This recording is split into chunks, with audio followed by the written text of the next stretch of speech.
Hola queridos estudiantes, para esta semana vamos a trabajar en el área de Ciencias Naturales de la fase 1.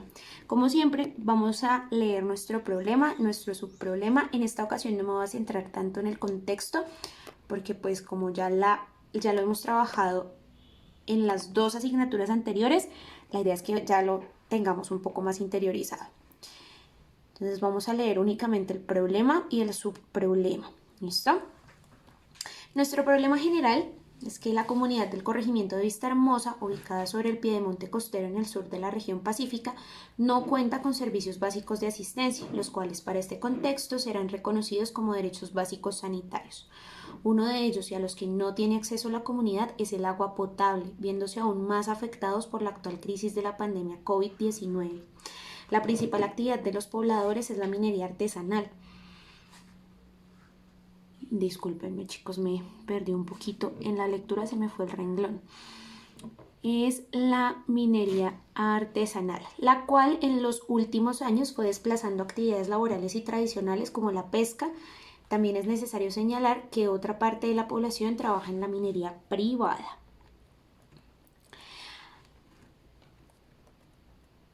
Algunos pobladores son conscientes del daño ambiental que genera esta actividad. A pesar de utilizar técnicas artesanales desarrolladas, los daños sobre los ecosistemas naturales son considerables. En adición a esto, hace 10 años se ubicó aguas arriba de la vereda una minera de carbón industrial, generando un alto índice de contaminación sobre toda la región. Quienes sufren las consecuencias directas son sus pobladores, pues padecen todas las secuelas de los agentes químicos que son utilizados para la exploración y extracción de minerales, contaminando así la principal fuente hídrica de consumo, generando ciertas afectaciones directas sobre la salud de la comunidad en general e influyendo de manera negativa sobre el acceso a la pesca. Entonces tenemos un problema de índole ambiental, social, que incluso pues ya nos empieza a comprometer el trabajo e incluso la soberanía alimentaria. Como siempre tenemos los estándares de evaluación que ustedes los van a leer, yo no me enfoco en eso para no hacer más largo el video. ¿Listo? Pero el subproblema sí lo vamos a leer y lo vamos a analizar. Dice: a raíz de la situación presentada por la explotación de los recursos naturales en la región, encontramos tres tipos de actores que se han visto afectados por estas prácticas: los artesanos mineros y la empresa privada de minería. Nuestra lideresa Rosmilda busca mediar entre estos actores. Para ello quiere construir estrategias de cambio a partir de las asignaturas del ciclo 6. Recordemos que la idea de estas cartillas donde se presenta un problema y un subproblema es que podamos analizar una problemática real desde varias ópticas y que a través de nuestro poco o mucho conocimiento, que más bien es mucho conocimiento, podamos aportar a esa solución. ¿Listo? Entonces, desde la química se puede atender el problema al reconocer que los diferentes compuestos orgánicos e inorgánicos generan residuos de acumulación en los seres vivos, tales como los metales pesados, entre los que se encuentran el mercurio, que causa problemas al sistema respiratorio, el cadmio, que causa cáncer de próstata, bronquitis, el plomo, que es responsable de enfermedades como la anemia, la esclerosis, el cobre, que afecta el hígado, a los riñones, el magnesio, que afecta al sistema nervioso y al páncreas, entre otros, que causan graves daños a los pobladores y también a los ecosistemas. Una medida que favorece tanto a unos como a otros es realizar prácticas sostenibles como la permacultura, que trabaja de manera consciente para hacer uso de los recursos de una manera más amigable con el ambiente y fomenta el sentido de pertenencia de la región a través del reconocimiento de la biodiversidad local y la garantía de un concepto de sustentabilidad. ¿Listo? Entonces también debemos empezar a analizar que los problemas ambientales o los problemas que nosotros llamamos ambientales en realidad son problemas generales, no solo son problemas de los arbolitos y del agua y del aire, sino que son problemas que nos llegan a afectar en todas las esferas de nuestra vida, porque el ambiente es un sistema en el cual nosotros estamos y nosotros también somos un sistema. Entonces somos sistemas que nos estamos retroalimentando y que estamos recibiendo estímulos el uno del otro permanentemente. En este mapa conceptual vamos a ver entonces el resumen de los temas. A grandes rasgos es la química orgánica, vamos a tocar un poco los hidrocarburos, las funciones orgánicas y las biomoléculas. ¿Listo? Ya vamos a ver eso un poco más detenidamente, con un poco más de profundidad, aunque trataré de hacerlo ver lo más sencillo posible. Para comenzar vamos a hablar de lo que es la química orgánica. La química orgánica es una parte de la química que se encarga de estudiar moléculas que específicamente se encuentran compuestas por el elemento carbono. ¿Listo? Entonces estudia las moléculas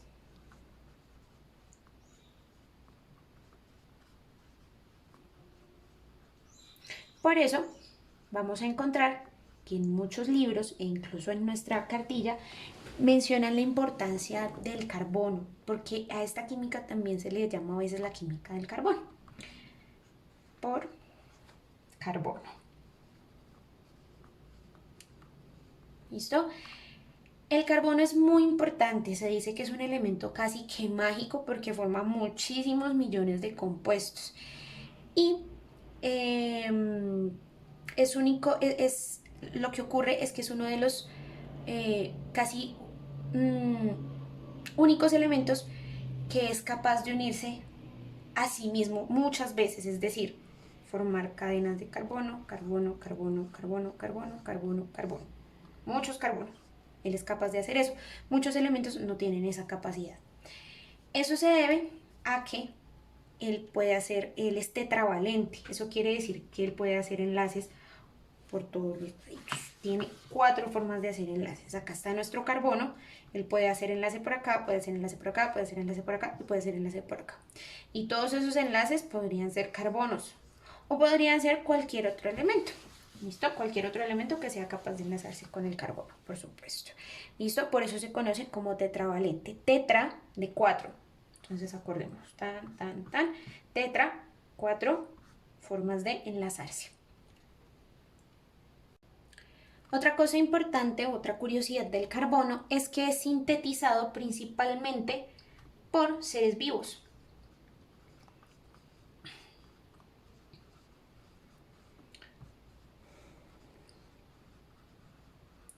¿Cómo? A través de sus restos fósiles. ¿Listo?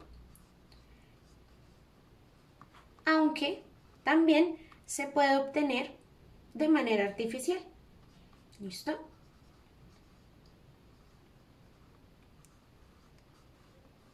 También vamos a ponerle puede ser artificial para no demorarnos tantos. ¿Listo? Eso también es una característica importante de nuestro elemento carbono.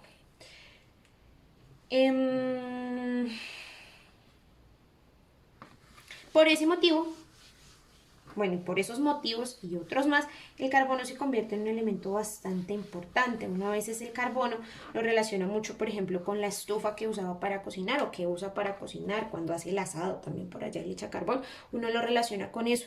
Y a veces uno no se da cuenta que en realidad el carbono está inmerso o está dentro de muchos compuestos y muchos objetos que usamos en nuestra vida cotidiana. Casi que en el 90% y hasta más. Entonces, vamos a hablar de los compuestos orgánicos, es decir, que de esos compuestos que se encarga de estudiar esta química orgánica. Los tenemos de 3 tipos. Vamos a hablar entonces de los hidrocarburos,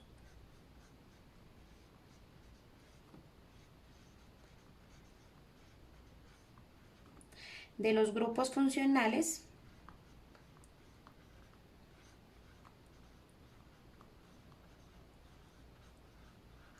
y de las biomoléculas.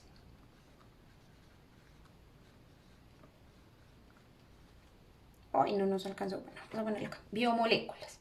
Vamos a hablar, en este momento nos vamos a centrar en los hidrocarburos. ¿Listo? Los hidrocarburos suelen estar entonces, acordémonos, al ser compuestos orgánicos, entonces van a estar compuestos de átomos de carbono, perdón, y también de hidrógeno. ¿Listo? Estos usualmente son derivados del petróleo, o sea, de los combustibles fósiles.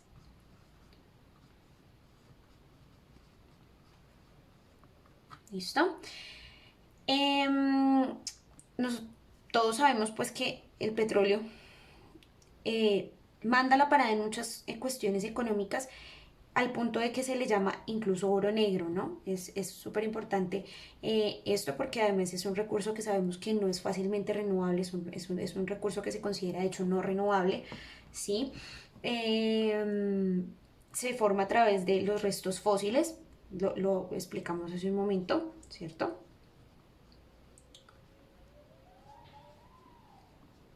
¿Y por qué es tan codiciado este señor petróleo? Pues justamente porque al ser derivado de restos fósiles no es renovable.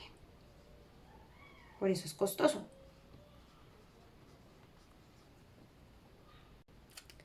Ahora vamos a hablar de los grupos funcionales. ¿Qué es un grupo funcional?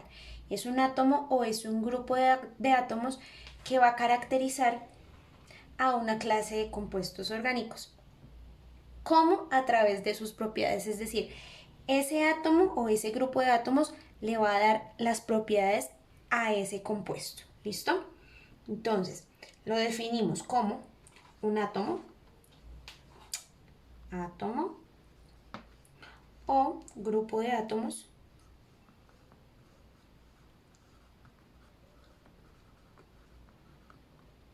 que le da características, que le da sus características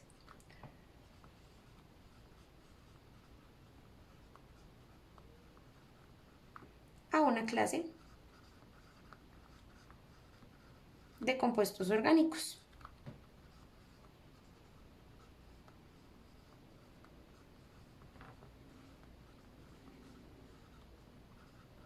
Acuérdense que cuando hablamos entonces de compuestos orgánicos nos referimos a los que tienen carbono. ¿Listo? Importante.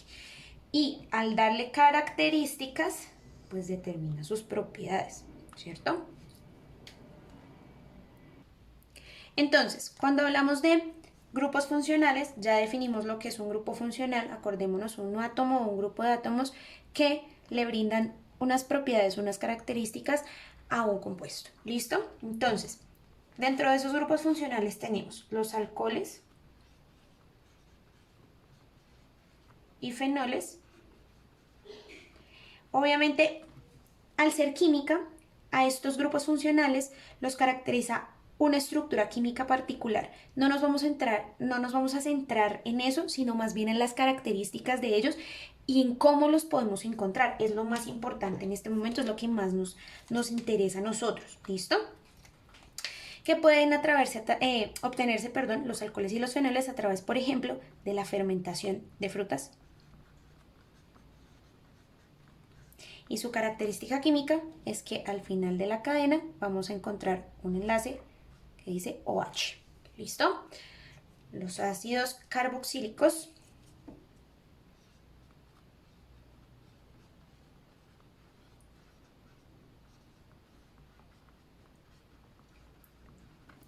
como el ácido acetil salicílico, que es la aspirina, donde tenemos una estructura que viene acá el enlace con un carbono, tenemos un doble enlace allá arriba con un oxígeno y tenemos acá abajo con un OH. ¿Listo? Y un ejemplo de eso es la aspirina. ¿Listo? Tenemos los éteres,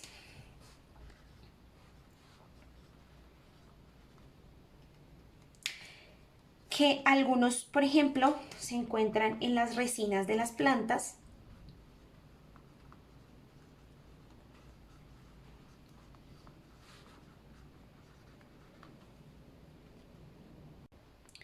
Y cuya estructura vendría siendo carbono, oxígeno, carbono.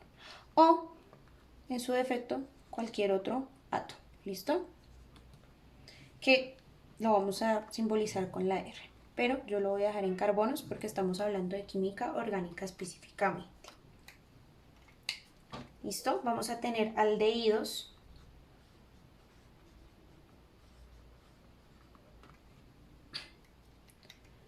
y cetonas, perdón.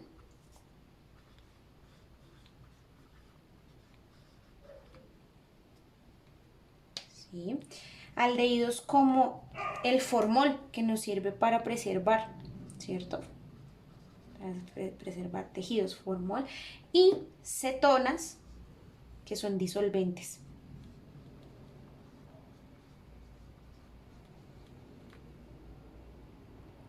Vamos a hablar también de los ésteres,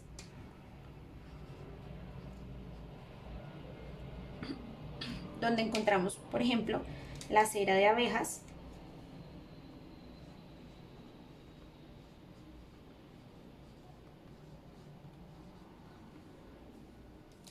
¿sí?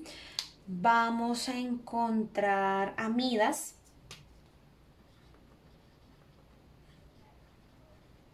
las amidas se encuentran principalmente en las proteínas y en algunas hormonas.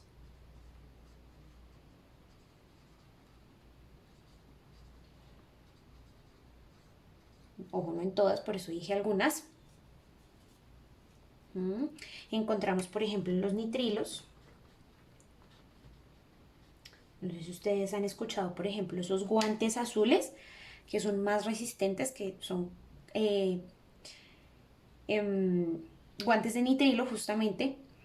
O, por ejemplo, en los plásticos o en alimentos como las almendras. Entonces tenemos el caucho de nitrilo, pero también tenemos alimentos como las almendras donde se encuentran almendras. Listo. Entonces, ¿qué vamos a ver acá como una generalidad y que nos reafirma que en efecto son compuestos orgánicos? Pónganme cuidado. Fermentación. La fermentación de las frutas, es decir, se encuentra en un proceso natural de un objeto natural. El ácido acetil salicílico lo sintetizan las plantas, la aspirina inicialmente antes de ser procesada, ¿sí?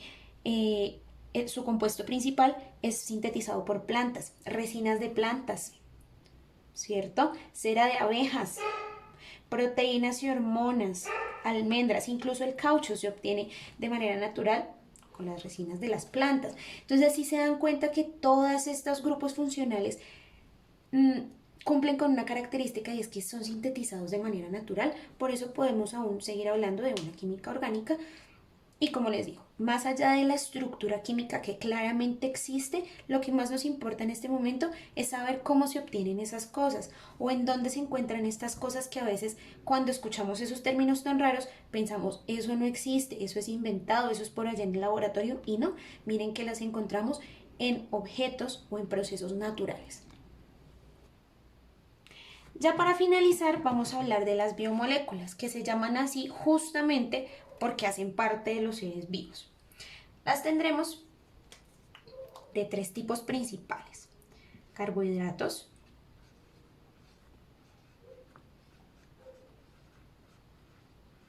lípidos y proteínas.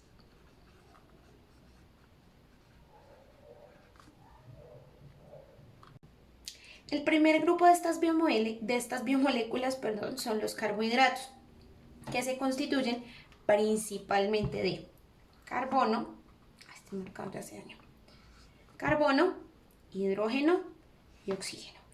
Y ellos son fuente de energía para los seres vivos. ¿Listo? Esa es la principal característica de los carbohidratos. Son fuente de energía. Entonces hay que dejar de satanizar los carbohidratos, porque cuando uno quiere bajar de peso dice, ay no, entonces no va a comer carbohidratos. No, los carbohidratos también son buenos porque nos proporcionan energía. Lo que pasa es que no debemos exceder la ingesta de esos carbohidratos. Son súper importantes y la idea es que los podamos comer entre 4 o 5 veces al día. ¿Dónde se encuentran estos carbohidratos? En el pan, los cereales, las harinas, en las papas. Esto en todo lo que llamamos harinas o dulces en su defecto. Allí encontramos este grupo. El siguiente son los lípidos, y los lípidos son la reserva energética del cuerpo. Vamos a anotar primero de qué están compuestos. Ellos usualmente están compuestos claramente de carbono, porque estamos hablando de la química del carbono.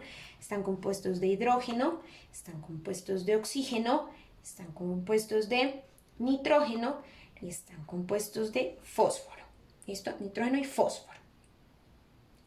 ¿Por qué la P significa fósforo y por qué fósforo no es una F? Porque muchos nombres vienen del latín y de otros vocablos que no necesariamente están en español. ¿Listo? Entonces, si los carbohidratos son la fuente de energía, ellos son la reserva energética del cuerpo.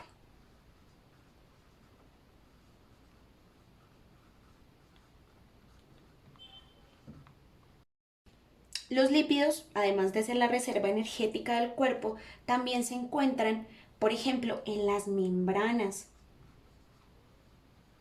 Profe, ¿cuáles membranas? Ustedes se acordarán por allá en el tema de la célula, que la célula tiene unos recubrimientos, o más bien un organelo que la ayuda a protegerse, que la ayuda a delimitarse, a darle formita. Esas membranas están compuestas de lípidos, también protegen los órganos.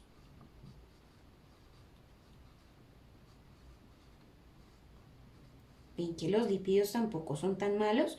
Lo que pasa es que también hay que consumirlos con moderación y más si sabemos que tenemos tendencia a acumular los carbohidratos y los lípidos. Es más, cuando nosotros comemos muchos carbohidratos, lo que pasa es que si ellos son fuente de energía, pues ellos, la energía que usamos, bien, la quemamos, digámoslo así, pero la que no, pues se va a la reserva y por eso es que se vuelve lípidos y por eso nos engordamos. Por eso es que es importante consumir carbohidratos con moderación y los lípidos también. ¿Cuáles lípidos? Pues los aceites, las grasitas, ¿cierto? También debemos consumirlas con moderación, pero también es necesario consumirlos porque en algún momento, si nuestro cuerpo necesita usar esta reserva energética, va a tener de dónde agarrar. ¿Listo? Y ya para finalizar, tenemos a las proteínas. Y las proteínas son muy importantes porque ya son componentes estructurales. Son fundamentales, por ejemplo, para el crecimiento. Pero primero vamos a notar de qué están compuestas. Usualmente ya se componen de carbono, claramente, recordemos, de hidrógeno, de oxígeno, de nitrógeno y azufre. ¿Listo? Nuevamente, ese porque no proviene de un vocablo o de una palabra que sea del español, sino griego, latín. Usualmente ese eran como el idioma en el cual teníamos todo lo que era notación científica, todo lo que se hablaba de ciencia era como en esas palabritas. ¿Listo? Entonces, ya decíamos que ellos son importantísimos porque son componentes estructurales.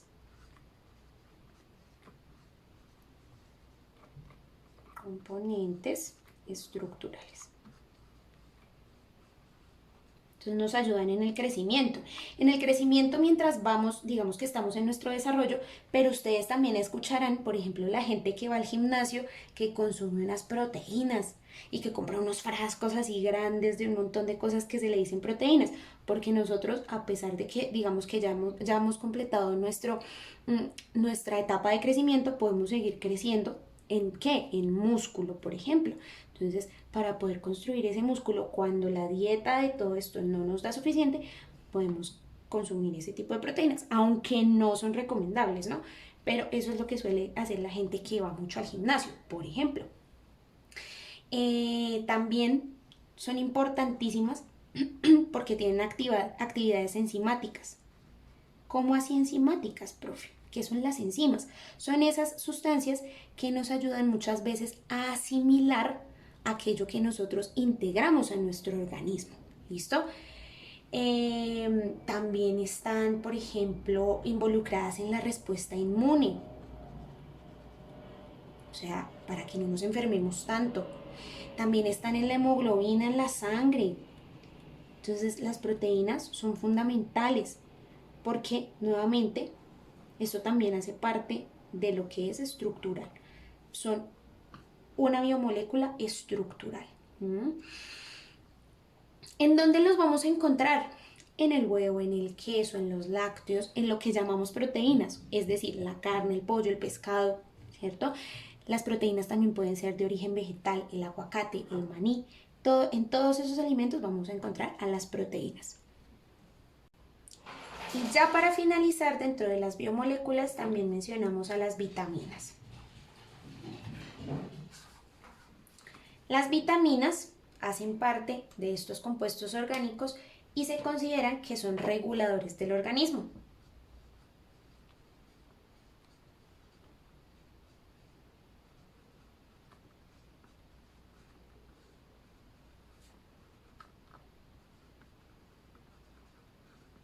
¿Qué pasa si, por ejemplo, tenemos una deficiencia, tenemos bajita la vitamina C? Pues entonces nos vamos a enfermar más, ¿cierto? Por eso en esta época donde hay tantas lluvias y donde nos atacó el tema de la pandemia del coronavirus, mucha gente empezó a comprar muchos sobrecitos de vitamina C. ¿O qué pasa cuando nos falta la vitamina D? La vitamina D la podemos sintetizar de manera más sencilla cuando tenemos contacto con la luz solar, y a su vez esa vitamina D nos ayuda a sintetizar la vitamina C. Entonces ellos mismos se van sintetizando, regulando, y nos ayuda a regular nuestro organismo también. De allí que sean supremamente importantes y que sea tan importante, chicos, elegir muy bien la dieta que consumimos, porque todas estas biomoléculas, digamos que las integramos a nuestro organismo, o nuestro organismo puede sintetizarlas a partir de lo que nosotros consumimos en nuestra dieta. Y bueno, ya finalizamos con toda la parte como de explicación. No nos resta sino hacer nuestras actividades, nuestras pausas activas. Recuerden que también son importantes después de una jornada y de un momento de estudio muy largo. Es importante estirarnos y cuidar también de nuestras posiciones, de nuestra espalda, de nuestras manitos, para que no suframos fatigas de tipo físico. Cualquier duda, pregunta, inquietud, estoy muy atenta. Por favor, no olviden también programar su clase virtual.